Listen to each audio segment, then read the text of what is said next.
Lima and Diokno accept offer to be part of the House prosecution panel. Former Senator Lila de Lima and human rights lawyer Diokno have accepted the offer to be part of the House prosecution panel in the impeachment trial against Vice President Sara Duterte. Both de Lima and Diokno are allied with the so-called genuine opposition. Both of them ran as senators in the 2022 presidential polls under former Vice President Leni Robredo's slate.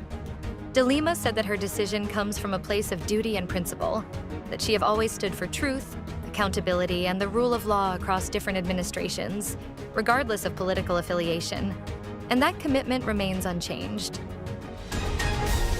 Duterte's camp wants 2 ICC judges disqualified.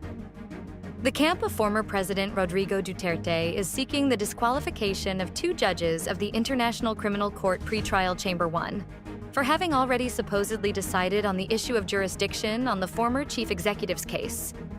In an 11-page document dated May 12th and addressed to the presidency, Duterte's lead counsel, Nicholas Kaufman, formally sought the removal of judges Maria del Socorro Flores Liera and Reine Adelaide Sophie Alapini Gansu from deciding on the jurisdiction challenge. Liera and Alapini Gansu were members of the previous chamber that allowed the ICC prosecutor to initiate the investigation into Duterte's brutal war on drugs in 2021, even as the Philippines withdrew its membership from the Rome Statute in March 2019. President Marcos signs law boosting childcare from birth. President Marcos has signed Republic Act No. 12199, which prioritizes early education, proper nutrition, and caring support to give young Filipino children, especially those aged 0 to 5, a strong start in life. The Early Childhood Care and Development System Act, signed by Marcos on May 8th, aims to safeguard and promote every child's right to holistic well-being, growth, and dedicated care. The ECCD System Act is one of the priority measures recommended by the Second Congressional Commission on Education to improve the country's educational system and uphold every child's right to holistic care and development. This is how PAGASA declares the arrival of rainy season in the Philippines.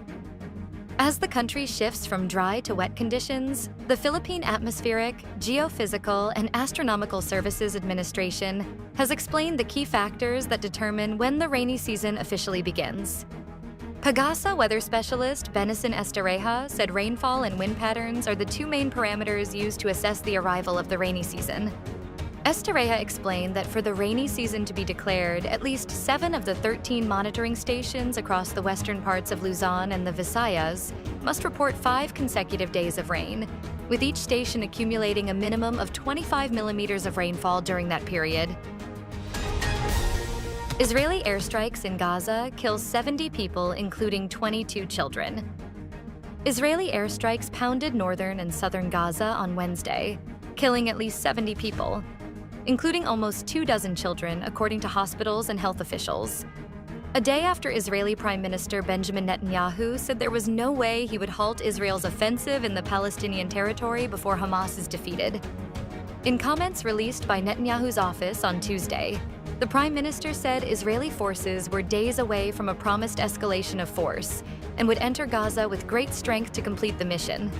It means destroying Hamas. Stay updated with the latest news. Visit our website at www.mb.com.ph